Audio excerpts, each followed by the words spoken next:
وہ اپنی دانس میں اب سڑک سے اترنے کی نیت باندھ رہا تھا اور اس ارادے سے اٹھا ہی تھا کہ اچانک ہی جھک کر دوبارہ اسی پوزیشن میں واپس آ گیا، کیونکہ سامنے سے ٹرک ڈرائیور اور اس کا ساتھی اونچی آواز میں اناپ شناپ الپتے اس طرف آتے دکھائی دے رہے تھے۔ ڈرائیور نے پگڑی باندھ رکھی تھی اور وہ سکھ دکھائی دے رہا تھا، جبکہ اس کے ساتھ کنڈکٹر ایک سرمنڈا مونا نوجوان تھا۔ ڈرائیور نے اپنی سیٹ سنبھالی، انجن سٹارٹ ہوا، کیپٹن جمشید کے جسم کو زوردار جھٹکا لگا اور ٹرک نے رینگنا شروع کیا۔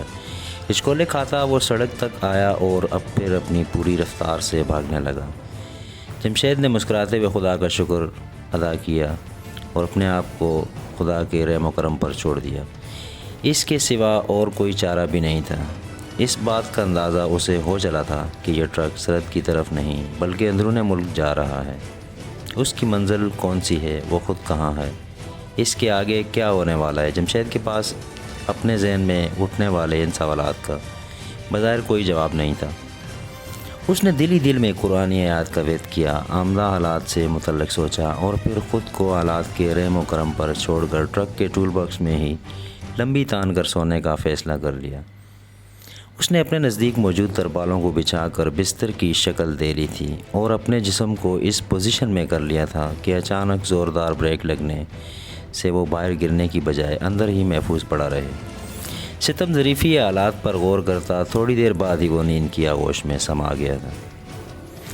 کیپٹن جمشید کب تک سوتا رہا اسے قطعاً احساس نہ ہو سکا، کیونکہ گھڑی کی طرف دیکھنے کا تو موقع ہی نہیں ملا تھا۔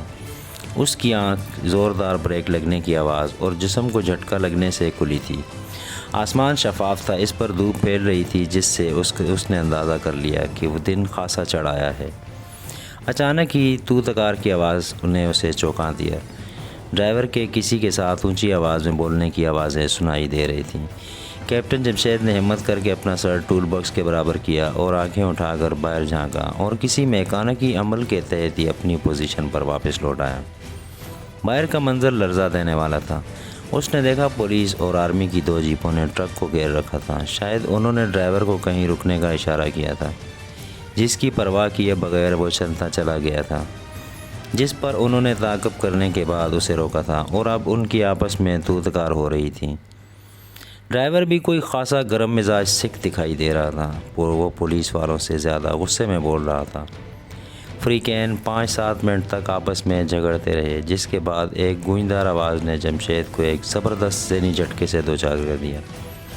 سالے کو لے چلو ہیڈ کوارٹر، ایک غصیلی آواز سنائی دی۔ اس کے ساتھ ہی گالم گلوچ شروع ہو گئی۔ شاید ڈرائیور ان سے الجھ پڑا تھا، جسے انہوں نے چند منٹ میں ہی مار مار کر ادموا کر دیا، اور اب غالباً پولیس ہی کا کوئی جوان ڈرائیور کی سیٹ سنبھال رہا تھا۔ جمشید کے لیے سوائے خود کو حالات کے رحم و کرم پر چھوڑنے کے کوئی چارہ نہیں تھا۔ ٹرک اسٹارٹ ہوا، اس نے دوبارہ وہاں موجود سارا علم غلم اپنے اوپر لاد لیا اور اس کے نیچے اس طرح دب کر لیٹ رہا جیسے وہ بھی جاندار کی بجائے ایسی ہی کوئی چیز ہو جس قسم کی چیزیں وہاں موجود تھیں۔ شدید گرمی، دھوپ اور جسم پر موجود کینوس کی چادروں اور دوسرے سامان سے اس کا سارا جسم پسینے میں ڈوب چلا تھا، لیکن اس کا عزم جوان تھا۔ وہ ابھی تک اس سے معمول کی پریکٹس ہی سمجھ رہا تھا اور اس نے اپنے آواز مکمل بحال رکھے تھے۔ صرف آزادانہ سانس لینے کے لیے اس نے کچھ خلا چھوڑ دیا تھا، لیکن اس میں بھی یہ احتیاط ملحوظ خاطر رکھی تھی کہ اگر کوئی اوپر چڑھ کر بھی حالات کا جائزہ لے تو بھی بغور دیکھنے کے بعد ہی اسے علم ہو کہ ان بے جان اشیاء میں ایک زندہ انسان بھی موجود ہے۔ وی آئی پی لاؤنج کے باہر پارکنگ میں ہی بھی دل دھرنے کی جگہ نہیں رہی تھی۔ لاؤنج کے اندر تو عام آدمی کے جانے کا سوال ہی پیدا نہیں ہوتا تھا۔ مختلف اخبارات کے نمائندے ضرورت سے یہ منظر دیکھ رہے تھے، گو کہ ان کے لیے ایسا رش معمول کی بات تھی، لیکن عموماً بہت اہم شخصیات کی آمد پر ہی ایسے مناظر دیکھنے کو ملتے تھے۔ سائیں لوگ کی مقبولیت سے وہ بے خبر تو نہیں تھے، لیکن اس کے استقبال کے لیے ایسے لوگ کھنچے چلے آئیں گے اس کا اندازہ نہیں تھا۔ 8-10 روز پہلے ہی سائیں لوگ بھارت یاترا پر گئے تھے۔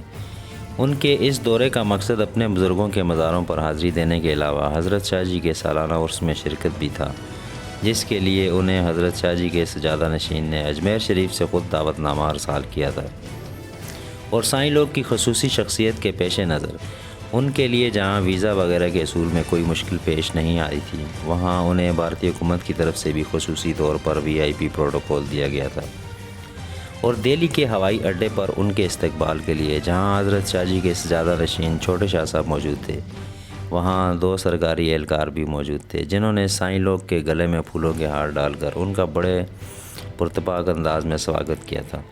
سائیں لوگ یوں تو گزشتہ 7-8 سال سے بھارت میں مختلف بزرگوں کے عرس میں شمولیت کے لیے جاتے رہے تھے، لیکن اس مرتبہ ان کی شرکت بڑی اہمیت کی حامل تھی۔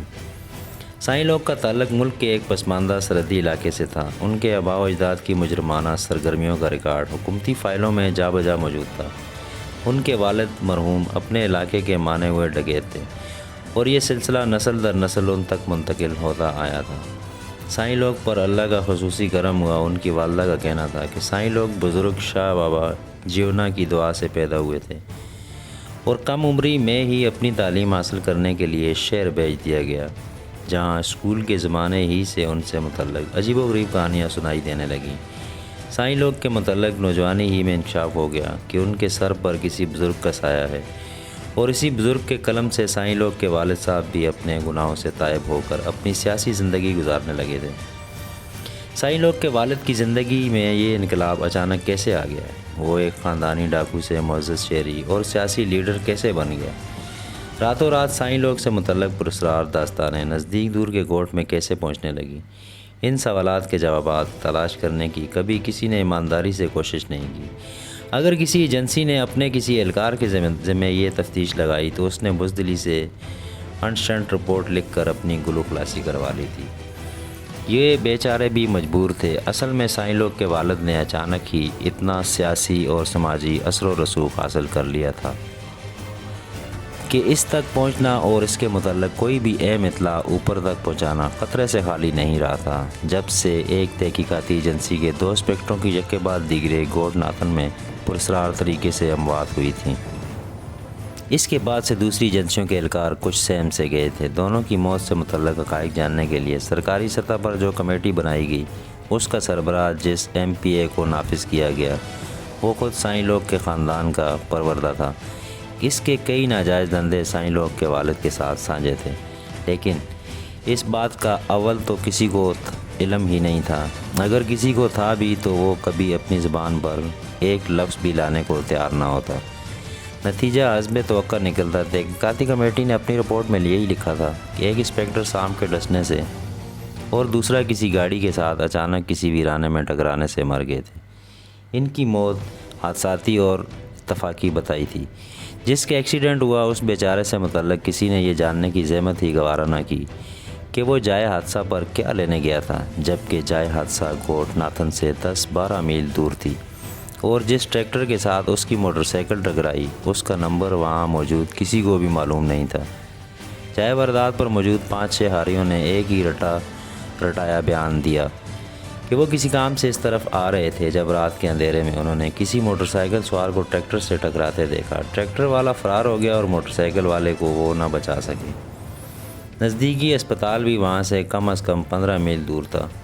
اسی طرح بیچارہ دوسرا انسپکٹر گوڈ ناتھن کے باہر سیرائی علاقے میں کسی سانپ کے ڈسنے سے مر گیا۔ اس بات کا علم کسی کو نہ ہو سکا کہ وہ رات کے اس پیر اچانک مقامی تھانے کی عمارت سے جہاں اس کا قیام تھا وہاں ریتیلے میدان میں کیا کرنے گیا تھا۔